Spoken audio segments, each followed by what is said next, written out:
Warahmatullahi wabarakatuh. Salam sejahtera untuk kita semua. Bagaimana kabar Bapak, Ibu, sahabat honorer semuanya? Semoga dalam keadaan sehat walafiat dan tetap semangat di dalam menjalankan tugas-tugasnya, tugas pengabdian kepada masyarakat umum ya. Bapak, Ibu, sahabat honorer semuanya, di dalam menjelang ya tahun 2024 ini, yang sudah mengikuti seleksi di 2023 tentunya sudah mulai melaksanakan untuk pengisian DRH ya. Dan untuk yang belum berkesempatan lulus, jangan kecil hati, di tahun 2024 ini ada ya formasi untuk seleksi P3K kembali ya, ataupun untuk CASN baik PNS maupun P3K. Untuk itu sebagai pengalaman Bapak Ibu ya, untuk bisa sukses ya lulus di dalam mengikuti seleksi ini, maka perhatikan dan simak video ini sampai selesai sebagai gambaran ya, agar Bapak Ibu sahabat honorer semuanya bisa sukses. Di sini saya akan sampaikan mengenai tahapan pengangkatan tenaga honorer ya menurut Menpan RB, yaitu ada 5 tahap yang harus dilalui. Nah, tentu saja ini sangat bermanfaat sekali informasi ini ya, karena Bapak Ibu sahabat honorer akan mengikuti ada 5 tahapan untuk meraih ya kelulusan seleksi CASN, P3K maupun PNS ya. Untuk itu maka simak video ini sampai selesai. Mari kita simak bersama. ayobandung.com. Menteri Pendayagunaan Aparatur Negara dan Reformasi Birokrasi PAN-RB Abdullah Azwar Anas dan Komisi 1 Dewan Perwakilan Rakyat DPR telah bersepakat akan mengangkat tenaga honorer menjadi pegawai pemerintah dengan perjanjian kerja atau P3K. Mereka juga bersepakat ya antara DPR sama Menpan RB ya, bersepakat tidak akan ada pemutusan hubungan kerja atau PHK massal dan pengurangan penghasilan tenaga honorer. Meski demikian, pengangkatan tenaga honorer ini masih belum bisa direalisasikan secara optimal karena harus menunggu peraturan pemerintah PP turunan dari Undang-Undang Aparatur Sipil Negara yang mengatur mekanisme pengangkatan honorer.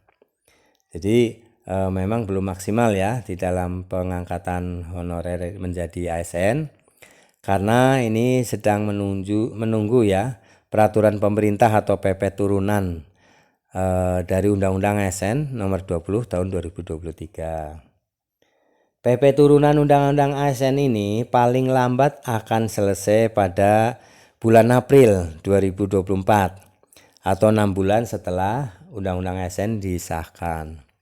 Jadi paling lambat nanti April 2024 ya, PP turunan ini akan selesai ya.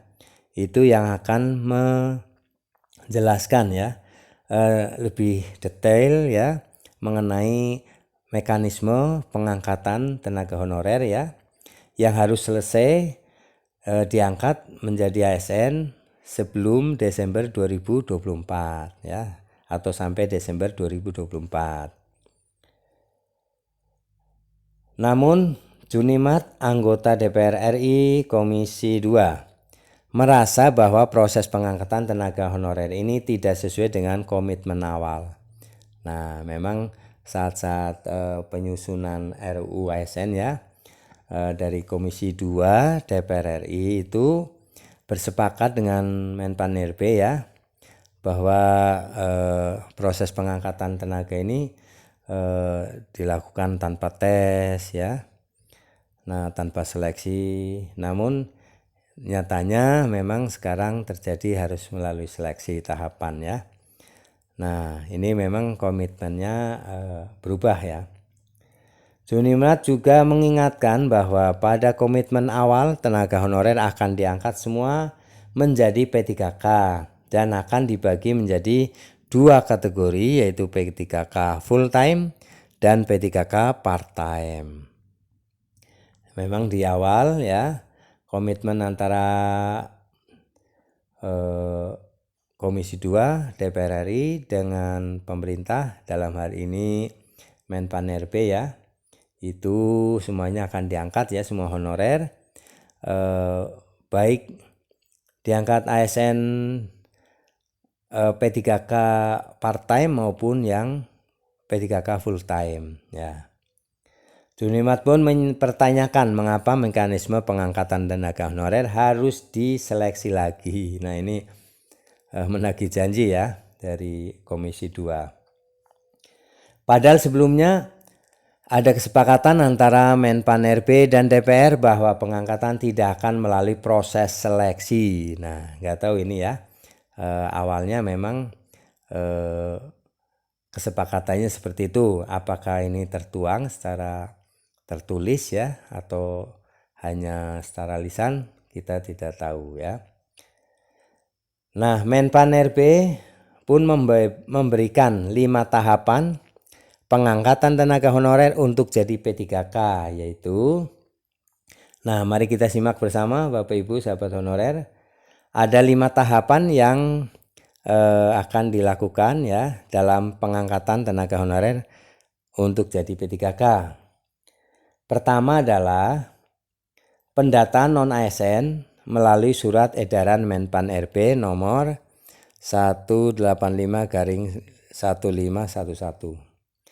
Nih, pengadaan pertama pendataan dulu ya, pendataan non-ASN ya, melalui surat edarannya di semua Pemda ya, semua instansi itu diberikan informasi ini dan mendata ya tenaga honorer yang ada ya, yang layak untuk bisa mengikuti seleksi. Itu pertama pendataan non-ASN dulu. Yang kedua, tahap kedua adalah verifikasi dan validasi data oleh BPKP dan BKN. Nah, setelah data non-ASN itu ya masuk, maka dari BKN dan BPKP itu memverifikasi dan memvalidasi ya, apakah kebenarannya, dan memverifikasi ya, seperti itu data non-ASN yang diajukan. Tahap yang ketiga adalah alternatif metode seleksi, yaitu seleksi P3K full time dan pengalihan status P3K part time. Jadi tahap ketiga adalah alternatif ya, untuk metode seleksi, untuk seleksi P3K full time maupun untuk part time itu seperti apa. Nah, ini yang akan dilakukan ya tahap ketiga. Untuk tahap keempat, penetapan kebutuhan formasi P3K. Nah, ini penetapan formasinya ya yang dibutuhkan di instansi tersebut atau daerah tersebut berapa ya. Nah, ini akan ditetapkan. Yang kelima ya, tahap kelima adalah penetapan status paruh waktu dan penuh waktu.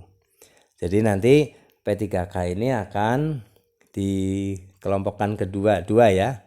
Jadi P3K part time atau paruh waktu dan P3K full time atau penuh waktu. Nah, ini nanti tenaga honorer yang mana yang masuk ke P3K part time ataupun honorer yang masuk ke P3K full time ya.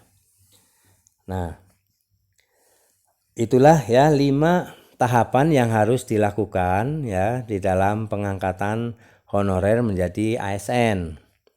Nah, tentu saja tahapan ini harus dilalui karena untuk mengurangi ya atau menghindari dari adanya praktek mafia honorer ya, di mana honorer siluman atau honorer jadian ya yang tidak sesuai masa kerja baktinya itu tiba-tiba menjadi peserta ya, dan yang sudah puluhan tahun itu malah tidak ikut. Nah, ini yang harus diantisipasi seperti yang pernah disampaikan oleh Wakil Ketua ya Komisi 2 DPR RI yang mengatakan harus hati-hati adanya mafia honorer. Nah, untuk itu maka tahapan ya 5 tahapan ini akan dilalui ya oleh para peserta.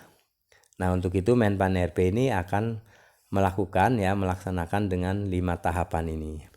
Bagi Bapak Ibu sahabat honorer yang akan mengikuti seleksi ya P3K di tahun 2024, maka harus melalui 5 tahapan ini. Nah, baik Bapak Ibu sahabat honorer semuanya, semoga ini bisa bermanfaat ya. Ini juga disampaikan oleh Menpan RB ya, mengatakan juga jika tenaga honorer yang diangkat menjadi P3K part-time maupun full-time akan mendapatkan nomor identitas NIP ya, pegawai negeri sipil dan dari Badan Kepegawaian Negara atau BKN. Nah, tentu saja 5 tahapan ini harus dilalui ya untuk bisa mendapatkan NIP ya untuk PNS maupun P3K. Baik Bapak Ibu sahabat honorer semuanya, itulah 5 tahapan yang harus dilalui oleh Bapak Ibu untuk bisa mendapatkan status sebagai tenaga ASN ya, baik P3K maupun PNS. Terima kasih telah menyimak video ini sampai selesai, semoga bermanfaat ya. Jangan lupa subscribe, like, isi komentarnya, dan share video ini ke grup-grup WA lainnya, dan semoga Bapak Ibu selalu sukses ya. Ikuti terus video-video dari channel Praitno Berbagi ya, ada info-info yang sangat penting ya. Untuk itu mari kita bersama ya berdoa dan selalu optimis. Semoga kita semuanya akan bisa lulus ya. Baik, terima kasih Bapak Ibu, sampai jumpa kembali. Assalamualaikum warahmatullahi wabarakatuh.